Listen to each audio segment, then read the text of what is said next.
สวัสดีครับผมชื่อน้อยนะครับอายุ40ปีแล้วเป็นคนจังหวัด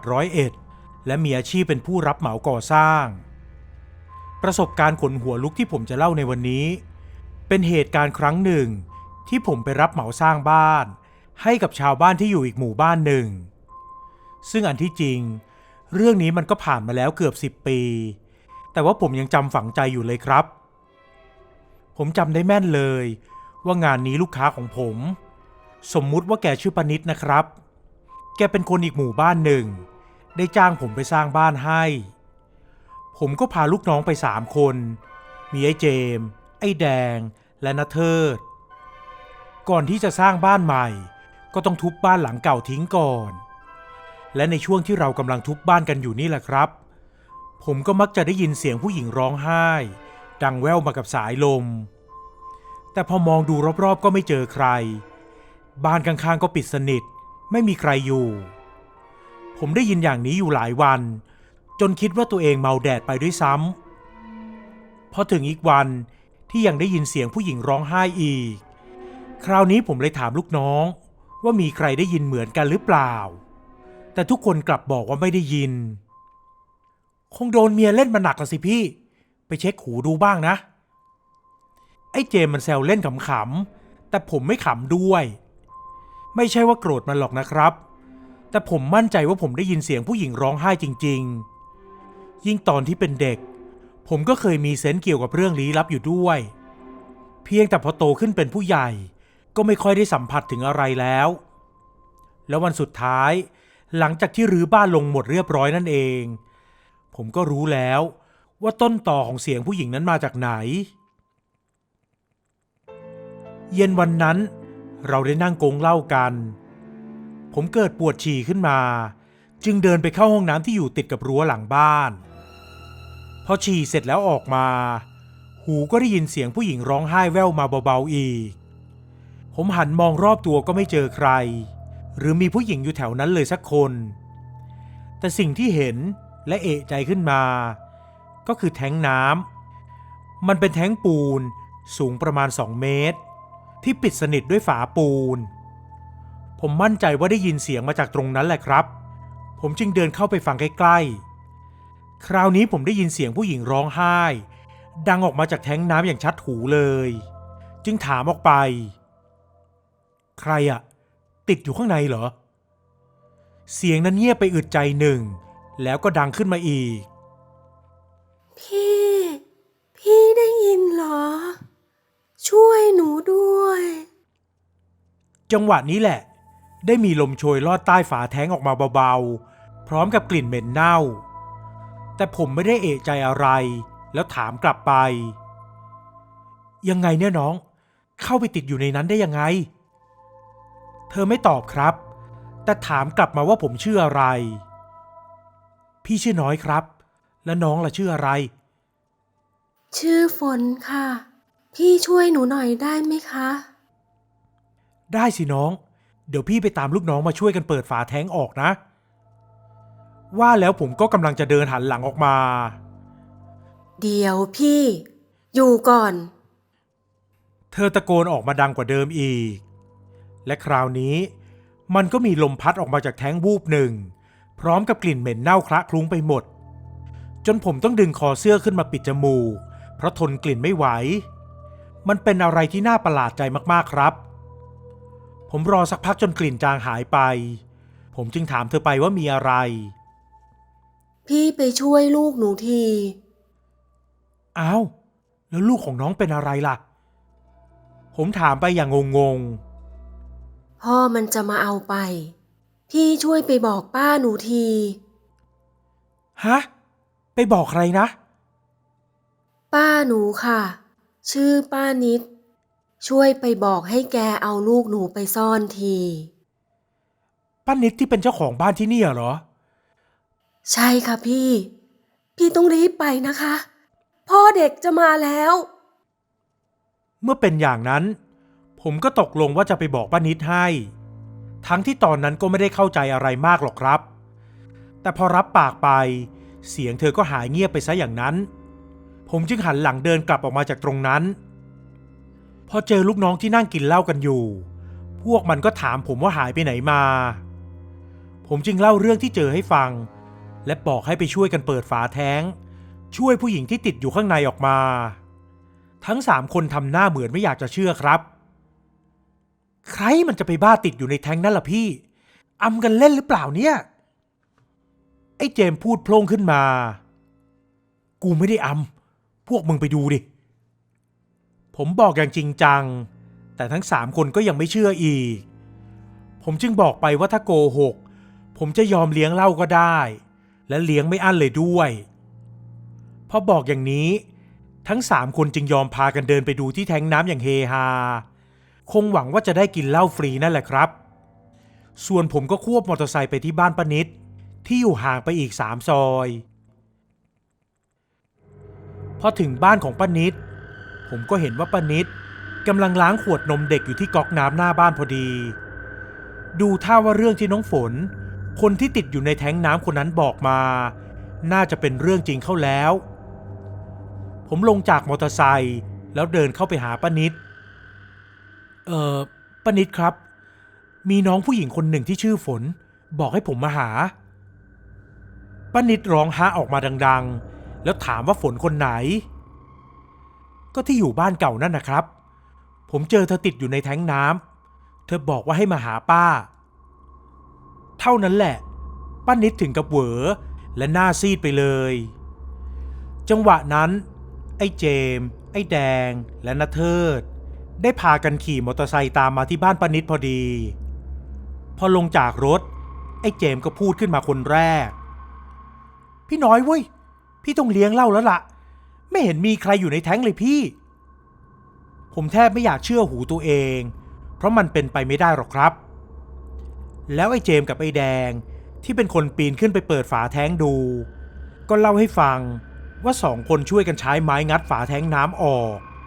และพบว่าภายในแท้งน้ำนอกจากจะไม่มีผู้หญิงที่ผมเอ่ยถึงแล้วยังมีแต่น้ำสีดำอยู่เกือบเต็มแท้ง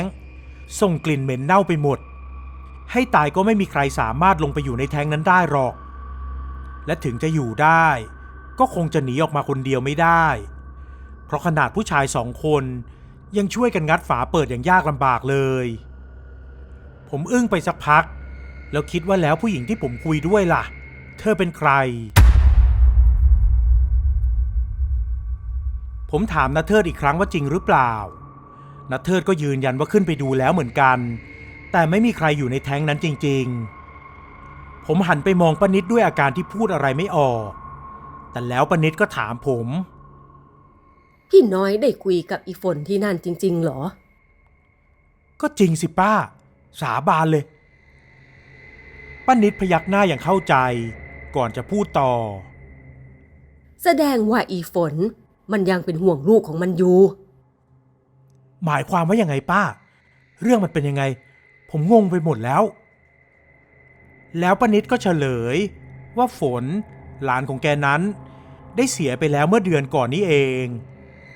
ผมแทบไม่อยากจะเชื่อพร้อมๆกับที่ขนลุกเกลียวขึ้นมาทั้งตัวใครจะคิดว่าที่คุยกันเป็นตุเป็นตะมาเมื่อกี้จะเป็นผีไปได้และป้านิดก็เล่าให้ฟังครับว่าคืนที่ฝนเสียชีวิตนั้นเธอถูกคนบุกเข้าไปยิงถึงในบ้านจนเสียชีวิต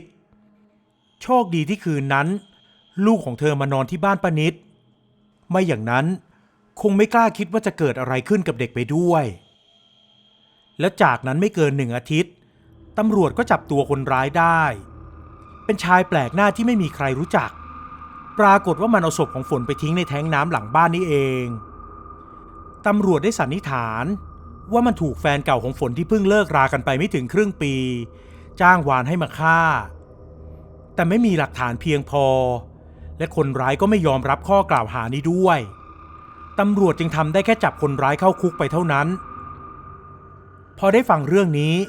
ผมก็อึ้งไปสักพักก่อนจะนึกอะไรขึ้นได้จึงรีบบอกกับป้านิดป้าน้องเขาบอกว่าพ่อของเด็กกำลังจะมาเอาเด็กให้ป้ารีบเอาไปซ่อนทีอะไรนะป้านิดพูดขึ้นมาอย่างตกใจพร้อมกับหันหน้ามองเข้าไปในบ้านก่อนจะรีบก้าวเท้ายาวๆเข้าไปพวกผมก็ตามหลังแกไปติด ปรากฏว่าไม่พบเด็กอยู่ในบ้านแล้วครับไม่ว่าจะในห้องนอนหรือในครัวก็ตามและสิ่งที่เห็นคือประตูหลังบ้านได้เปิดอ้าซ่าเอาไว้พวกเรารีบกลับออกมาจากบ้านและช่วยกันร้องเรียกหาเด็กไปทั่วบริเวณแต่ไม่มีวี่แววของเด็กเลยแล้วก็มียายคนหนึ่งปั่นจักรยานมาที่หน้าบ้านด้วยสีหน้าแตกตื่นจากนั้นก็ตะโกนบอกป้านิดอีนิด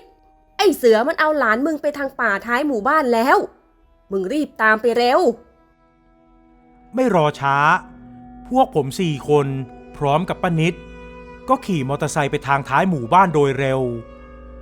เวลานั้นมันใกล้ค่ำมากแล้วเราก็เจอชาวบ้านกลุ่มหนึ่ง5-6 คนกำลังยืนล้อมไอ้เสืออยู่กลางถนนมันอุ้มเด็กไว้ในมือเป็นเด็กผู้ชายอายุน่าจะขวบเศษมืออีกข้างของมันถือมีดปลายแหลมไว้สายตาล็อกแลกตวัดมีดไปมาใส่ชาวบ้านที่พยายามจะเข้าไปห้ามมันลักษณะคล้ายคนหลอนยาบ้าไม่มีผิดครับพวกเราลงจากรถไปหาไอ้เสือป้านิดก็ตะโกนขอร้องให้มันอย่าทำอะไรหลานแล้วไอ้เสือมันก็พูดขึ้นมานี่ไม่ใช่ลูกกูเป็นลูกชู้ของอีฝน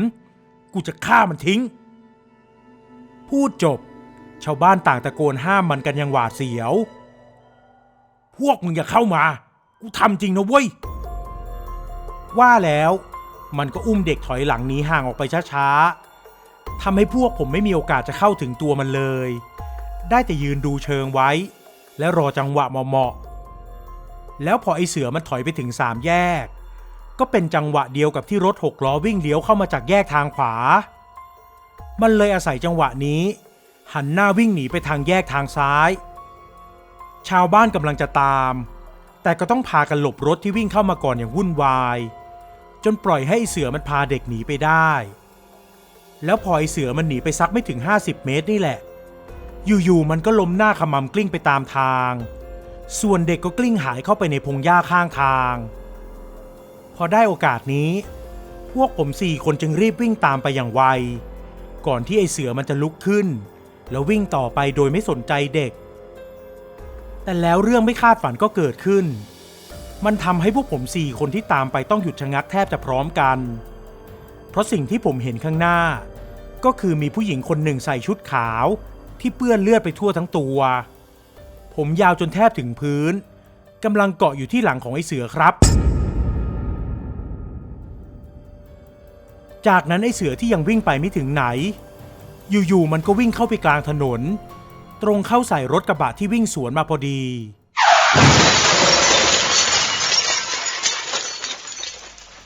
กระบะคันนั้นเบรกเสียงดัง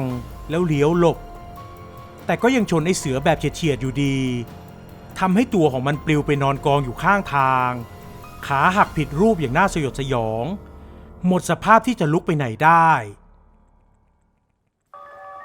ซึ่งเหตุการณ์หลังจากนั้น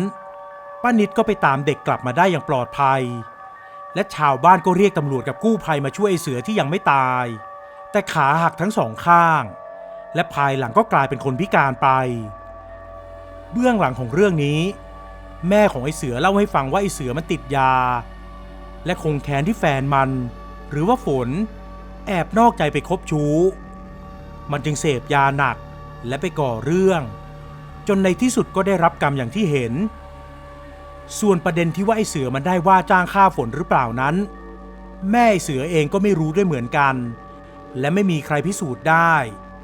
เรื่องนี้จึงมีเพียงไอ้เสือเท่านั้นที่รู้อยู่แก่ใจของมันดีจากนั้นมาพวกผมก็กลับมาทำงานกันต่อและพอได้คุยกันถึงเหตุการณ์นั้นทุกคนก็บอกเป็นเสียงเดียวกันเลยครับว่าเห็นผีผู้หญิงเกาะอยู่ข้างหลังของไอ้เสือก่อนที่มันจะพุ่งเข้าไปหารถ